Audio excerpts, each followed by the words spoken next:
यदि शिव ब्रह्मांड का बोझ उठा सकते हैं तो आप भी उस कार्यभार को संभाल सकते हैं। शिव अज्ञात से नहीं डरते, वे उसे गले लगाते हैं।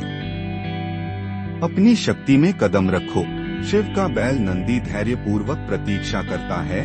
कभी कभी धैर्य ही हर चीज की कुंजी होता है। महादेव की शांति कमजोरी नहीं है, यह परम नियंत्रण की शक्ति है। सांप, खोपड़ी और त्रिशूल शिव के सामान किसी भी फैशन ट्रेंड से ज्यादा कूल हैं।